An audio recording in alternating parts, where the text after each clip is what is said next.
بسم اللہ الرحمن الرحیم۔ بسم اللہ الرحمن الرحیم۔ السلام علیکم ورحمۃ اللہ وبرکاتہ۔ عزیز طلبہ، امید ہے بخیر عافیت ہوں گے۔ تفسیر جلالین سورہ آل عمران سبق نمبر 134 کے ساتھ آپ کے سامنے حاضر ہیں۔ آج کا سبق انشاءاللہ فبما رحمۃ من اللہ لنت لہم سے لے کر آیت نمبر 163 واللہ بصیر بما یعملون تک ہوگا۔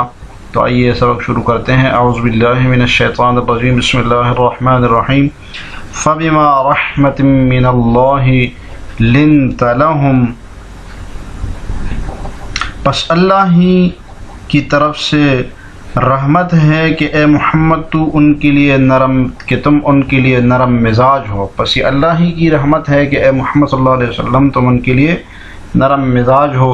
وَلَوْ كُنْتَ فَظًّا غلیظ القلب، اور اگر تم بدخلق سخت دل ہوتے ان کے لیے، لَانْفَضُّوا مِنْ حَوْلِكَ، تو یہ تمہارے پاس سے منتشر ہو جاتے۔ فَاعْفُ عَنْهُمْ، پس ان کو درگزر کیجئے۔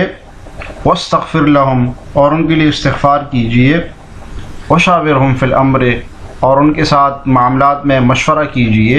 فَإِذَا عَزَمْتَ فَتَوَكَّلْ عَلَى اللَّهِ،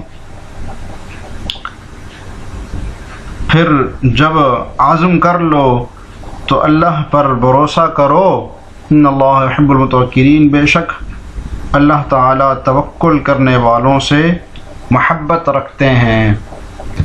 جی، غزوہ احد کا بیان چل رہا تھا، تو مسلمانوں سے غزوہ احد میں جو لغزش ہوئی تھی اور کچھ میدان چھوڑ کر چلے گئے تھے، جس سے نبی صلی اللہ علیہ وسلم کو غم پہنچا تھا، آپ کو تکلیف ہوئی تھی، تو اس کے باوجود آپ صلی اللہ علیہ وسلم نے ان سے سختی کا معاملہ نہیں کیا، ان کی ڈانٹ ڈپٹ نہیں کی، بلکہ اللہ تعالیٰ نے آپ کی غریبانہ اخلاق اور آپ کی نرم مزاجی کی تعریف فرمائی، اور مسلمانوں کی دل جوئی بھی ہوئی۔ تو کچھ لوگ جو چھوڑ کے چلے گئے تھے، تو بعض مسلمان ان سے مشورہ بھی نہیں کرتے تھے، بات چیت بھی نہیں کرتے تھے، تو نبی صلی اللہ علیہ وسلم کو اللہ تعالیٰ نے حکم دیا کہ آپ ان کو معاف بھی کیجئے، ان کے لیے استغفار بھی کیجئے، اور ان سے ان کی دل جوئی کے لیے مشورہ بھی کیجئے۔ اور ان آیات میں نبی صلی اللہ علیہ وسلم کی خوش خلقی کا اعلیٰ مرتبہ بیان ہوا ہے۔ تو اسی لیے نبی صلی اللہ علیہ وسلم نے فرمایا نا کہ میں اس لیے بھیجا گیا ہوں تاکہ اتمم مکارم الاخلاق، تو اس لیے اس نے اخلاق کی بڑی اہمیت ہے۔ تو نبی صلی اللہ علیہ وسلم نے فرمایا قیامت کے دن جو ہے نا، ترازو میں جو سب سے زیادہ بھاری چیز ہوگی وہ حسن اخلاق ہوگا۔ اور ایک روایت میں آتا ہے کہ لم یکن نبی صلی اللہ علیہ وسلم فاحشا ولا متفحشا، کہ آپ صلی اللہ علیہ وسلم نہ فحش گو تھے، نہ فحش گوئی کو پسند کرتے تھے۔ حین لین، آپ بہت نرم مزاج تھے اور نرمی سے بات کرنے والے تھے۔ تو اسی کو اللہ تعالیٰ نے فرمایا فبما رحمۃ من اللہ لنت لہم، اللہ ہی کی رحمت ہے کہ آپ ان کے لیے نرم ہوئے۔ فبما ما زائدہ ہے، یہ ما زائدہ اکثر آتا رہتا ہے، جیسے فبما نقضہم اور مما خطیئاتہم، یہ تاکید کے لیے آتا ہے، یہ ما کافہ نہیں ہے کہ یعنی باجاروں کو اپنے عمل سے جو ہے نا روک لیتا ہے، بلکہ ما زائدہ ہے، تاکید کے لیے ما زائدہ ہے، اس کا اور کوئی مطلب نہیں ہے کہ اللہ ہی کی رحمت ہے یہ۔ لنت لہم، یا محمد، اے محمد آپ ان کے لیے نرم ہو گئے۔ ای سہلت اخلاق کا، آپ نے اپنے اخلاق کو نرم کر لیا ان کے لیے۔ اذا خالفوا کا، جب انہوں نے آپ کی مخالفت کی، غزوہ احد میں جب انہوں نے آپ کی مخالفت کی تو آپ نے اپنے اخلاق کو ان کے لیے نرم کر دیا، سہولت رہی آپ کے اخلاق میں جب انہوں نے مخالفت کی۔ وَلَوْ كُنْتَ فَظًّا، اگر آپ ہوتے ان کے لیے سخت دل، بدخلق ہوتے، سیء الخلق، ٹھیک ہے، فظًّا کہتے ہیں برے اخلاق سے مشتق ہے، فظ فظاظۃً، سخت دل کو کہتے ہیں، برے دل کو کہتے ہیں، چاہے وہ قول سے ہو چاہے عمل سے ہو۔ تو خلاصہ یہ ہوا کہ قول و عمل کی سختی کو فظًا کہتے ہیں، فظاظًا کہتے ہیں۔ غلیظ القلب، سخت دل، جافیاً، جی سخت دل کی تشریح کی ہے صاحب جلالین نے جافیاً سے، جو فوت سے مشتق ہے، اور دل کی اور مزاج کی سختی کو کہتے ہیں، جو دل جس کا سخت ہو اور مزاج بھی جس کا سخت ہو اس کو کہتے ہیں غلیظ القلب، اس تو بڑا سخت دل والا ہے۔ تو جافیاً، جفا جفو یعنی سخت دل۔ دوسرا یہ جو غلیظ القلب غلظت ہوتا ہے، اس کو تکبر کہتے ہیں، کہ انسان میں کہ دل میں تکبر ہوتا ہے، تو تکبر کی وجہ سے وہ کسی پر شفقت نہیں کرتا، وہ نرمی سے بات نہیں کرتا.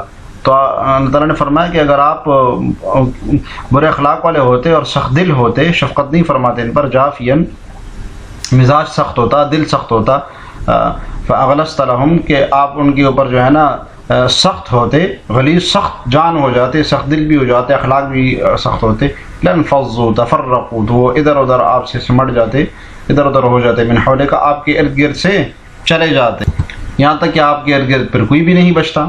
جیسے غزوہ احد میں آپ کے ارد گرد بہت سارے صحابہ رہ گئے تھے نا، من حولک فاعف تجاوز عنہم، ان کے لیے معافی مانگیے، ان کو معاف کیجیے، ما اتوہ، جو کیا انہوں نے یوم احد کے دن، واستغفر لہم ذنوبہم، اور ان کے گناہوں کی معافی مانگیے ان کے لیے، ان کے گناہوں کی معافی مانگیے جو ان سے غلطی سرزد ہوئی غزوہ احد میں، حتی اغفر لہم، یہاں تک کہ میں ان کو معاف کر لوں، وشاورہم فی الامر، ان سے مشورہ کیجیے معاملات میں. استخرج آراءہم، ان کی آراء کو نکالیے. تو مشورے کا مطلب ہی یہی ہے، استخراج آراء، کے سامنے والے کے سامنے اپنی رائے کو ظاہر کرنا، تاکہ وہ اپنی رائے کو ظاہر کر سکے، اس کی رائے جاننے کی کوشش کرنا، اس کی رائے جاننا اس معاملے کے بارے میں. تو استخراج آراء یہ مشورے کو کہتے ہیں کہ مشورہ کریں. تو اب یفعف عنہم سے اللہ تعالیٰ جو ہے نا نبی صلی اللہ علیہ وسلم کی رقت قلب کا نتیجہ ابھی بتا رہے ہیں کہ آپ تو سخت دل اور سخت جان نہیں ہے ان کے لیے، مطلب آپ نرم ہیں بہت ان کے لیے. تو بس اب جب نرم ہے تو کیا کیجئے؟ پہلا کام یہ کہ ان کے لیے معافی مانگیے جو غلطی سے سرزد ہوئی. دوسرا یہ کہ ان کے لیے ان کی گناہ خود بھی معاف کیجئے، ان کو معاف کیجئے، پہلا کام یہ. اور دوسرا یہ کہ ان کے لیے مجھ سے معافی مانگیے، اللہ تعالیٰ ہمارے کہ ان کی گناہ کی معافی مانگیے. اور تیسرا کام یہ کیجئے ان کی دلجوئی کے لیے، اور جو انہوں نے اتنی بڑی غلطی کی تھی اس پر انہیں ایسا نہ لگے کہ ہمیں بالکل ہی نکال دیا گیا ہے، تو اس لیے ان سے مشورہ کیجئے تاکہ ان کی دلجوئی ہو. فی الامر ای شأنک من الحرب وغیرہ، اور یعنی کہ دوسری آپ کے جنگ کے معاملات میں، وغیرہ، اور اس طرح کی اور بھی چیزوں میں. دو وجوہات بتائے اس کی، ٹھیک ہے؟ مشورہ کیجئے ان سے دو وجہ سے. تطیبا لقلوبہم، پہلی وجہ صاحب جلالین بتا رہے ہیں ان کی دل جوئی کے لیے، ان کے دل کی پاکی کے لیے، کہ وہ یہ نہ سمجھے کہ ہم سے غلطی ہو گئی تو بس ہمیں کوئی پوچھتا ہی نہیں ہے. جیسے بہت سارے حضرات اس طرح کرتے تھے جو چھوڑ کے چلے گئے تھے غزوہ احد میں، تو ان کے ساتھ بات چیت بھی نہیں کرتے تھے اور ان کے کسی مشورے میں شامل نہیں کرتے تھے. تو تطیب قلب کے لیے ان سے مشورہ کیجیے. اور دوسری وجہ ہے ولیستن بک، یہ دوسرا ہے کہ آپ کی اقتداء کی جائے گی بعد میں. جب آپ اس طرح کریں گے، اگر کسی سے غلطی سرزد ہو جائے اور آپ ان کو معاف کریں اور ان کے لیے معافی بھی مانگیں اور ان سے مشورہ بھی کریں، تو یہ آپ کی سنت بن جائے گی اور آپ کی اقتداء بھی ہو جائے گی. فکانا صلی اللہ علیہ وسلم کثیر المشاورۃ لہم، تو آپ صلی اللہ علیہ وسلم بہت زیادہ اپنے صحابہ سے مشورہ کرنے والے تھے، صحابہ سے بہت زیادہ مشورہ کرنے والے تھے. تو اس حکم سے شاورہم فی الامر کے حکم سے مشورے کی کتنی اہمیت واضح ہوتی ہے کہ نبی صلی اللہ علیہ وسلم جیسے ذات اقدس کو بھی مشورہ کرنے کی ضرورت پڑ رہی ہے صحابہ کرام کے ساتھ. کتنی اہمیت ہے اس کی، تو ہمیں اس کی کتنی ضرورت ہوگی. آپ صلی اللہ عنہ کی روایت ہے کہ آپ صلی اللہ علیہ وسلم نے فرمایا کہ وہ شخص نادم نہیں ہوتا جو کہ مشورہ کرتا ہے. اور آپ صلی اللہ علیہ وسلم نے غزوہ احزاب کے موقع پر صحابہ سے مشورہ کیا تو کتنا اچھا مشورہ سامنے آیا. مشورے میں برکت ہوتی ہے. فَإِذَا عَزَمْتَ عَلَىٰ إِمْضَاءِ مَا تُرِيدُ بَعْدَ الْمَشْوَرَةِ، بس جب آپ پختہ عزم کر لے مشورہ کرنے کے بعد جو ارادہ کرتے ہیں اس پر امضاء، اس پر چلنے کا جب آپ عزم کر لیں، فتوکل علی اللہ، تو اللہ تعالیٰ پر آپ توکل کیجئے. ثق بہ بعد المشورہ، مشورہ کرنے کے بعد توکل کیجئے. تو یہاں سے اشارہ کر دیا کہ مشورہ کرنا توکل کے خلاف نہیں ہے، یعنی اسباب اختیار کرنا، یعنی کہ کوئی معاملہ پیش آیا تو اب ہم اس کے بارے میں مشورہ ہی نہ کیا جائے کہ ہم مشورہ کیوں کریں، ہم تو اللہ تعالیٰ پر توکل کریں گے. تو اسباب کے مخالف نہیں ہے مشورہ کرنا. مشورہ اور دیگر اسباب اختیار کرنا یہ بھی توکل کے خلاف نہیں ہے. یہ اشارہ کر دیا کہ مشورہ کرنے کے بعد اللہ تعالیٰ پر توکل کیجئے. ثق به بعد المشرط ان اللہ يحب المتوکلین، تعالیٰ توکل کرنے والوں کو پسند کرتے ہیں، علیہ جو توکل کرتے ہیں اس کے اوپر. ان ینصرکم اللہ فلا غالب لکم وان یخذلکم فمن ذا الذی ینصرکم من بعدہ وعلی اللہ فلیتوکل المؤمنون. اور اگر اللہ تمہاری مدد کرے تو کوئی تم پر غالب آنے والا نہیں. اگر اللہ تمہاری مدد کرے فلا غالب لکم تو کوئی تم پر غالب آنے والا نہیں. وان یخذلکم فمن ذا الذی ینصرکم من بعدہ، اور اگر وہ تمہیں تنہا چھوڑ دے تو کون ہے جو اس کے بعد تمہاری مدد کرے. وان یخذلکم، اور اگر وہ تمہیں تنہا چھوڑ دے تمہاری مدد نہ کرے، فمن ذا الذی ینصرکم من بعدہ تو کون ہے جو تمہاری اس کے بعد مدد کرے. وعلی اللہ فلیتوکل المؤمنون، اور مومنوں کو چاہیے کہ وہ اللہ ہی پر بھروسہ کریں. جی پہلے فرمایا ان اللہ يحب المتوکلین کہ اللہ تعالیٰ توکل کرنے والوں سے محبت فرماتے ہیں. اس آیت میں فرمایا کہ اللہ پر توکل کرنے کا جو حکم دیا اس میں یہ بھی فرمایا کہ کسی قوم پر غالب ہونے کے لیے اللہ کی مدد ہی اصل چیز ہے. اللہ کی مدد کے بغیر کوئی کہیں پر غالب نہیں ہو سکتا. تو جیسے کہ بدر میں ہوا کہ اللہ تعالیٰ کی مدد آئی اور تم غالب آ گئے بہت سے لوگوں پر، اور اللہ نے جو اپنی مدد کھینچ لی. تو جیسے احد میں ہوا وہ تمہارے اوپر غالب آ گئے. جی ان ینصرکم اللہ یعنکم علی عدوکم، کہ جب اللہ تعالیٰ تمہاری دشمن کے خلاف تمہاری مدد کرے گا یوم بدر، جیسے کہ بدر کے دن ہوا. فلا غالب لکم تو کوئی غلبہ حاصل کرنے والا نہیں ہے، کوئی غالب آنے والا نہیں ہے. وَإِن يَخْذُلْكُمْ أَيْ يَتْرُكُ نَصْرَكُمْ كَيَوْمِ أُحُدٍ، اور اگر وہ تمہیں تنہا چھوڑ دے یعنی اپنی نصرت کو چھوڑ دے كَيَوْمِ أُحُدٍ، جیسے کہ احد کے دن ہوا. فَمَن ذَا الَّذِي يَنصُرُكُم بَعْدَهُ، تو کون ہے جو اس کے بعد تمہاری مدد کرے. أَيْ بَعْدَ خُذْلَانِهِ، یعنی کہ اس کی ناکامی کے، اس کی مدد کے اڑ جانے کے بعد، اس کے خذلان کے بعد، اس کی نصرت چھوڑنے کے بعد کون ہے جو تمہاری مدد کرے. أَيْ لَا نَاصِرَ لَكُمْ، حاصل معنی یہ ہے کہ کوئی بھی پر تمہارا مدد کرنے والا نہیں ہوگا. فلا غالب لکم کی قرینے سے صاحب جلالین نے حاصل معنی کیا نکالا ہے؟ لا ناصر لکم، کہ وَإِن يَخْذُلْكُمْ، اگر تمہارے اللہ تعالیٰ تمہیں چھوڑ دے، تمہاری مدد کرنا چھوڑ دے، فلا ناصر لکم تو کوئی نہیں ہے جو تمہاری مدد کرے. وعلی اللہ، اور اللہ ہی کے اوپر، لا غیر، کسی اور کے اوپر نہیں. اشارہ ہے کہ علی اللہ شروع میں لا کر تاکید بتا دے، کسی اور کے اوپر نہیں، اللہ ہی کے اوپر. فلیتوکل، چاہیے توکل کر لیا، سب بھروسہ کرے مومن. جی آگے دیکھیں. وما كان لنبي ان يغل من يغل يأتي بما غل يوم القيامة ثم توفى كل نفس ما كسبت وهم لا يظلمون، اور کسی نبی سے یہ نہیں ہو سکتا کہ وہ مال غنیمت میں خیانت کرے.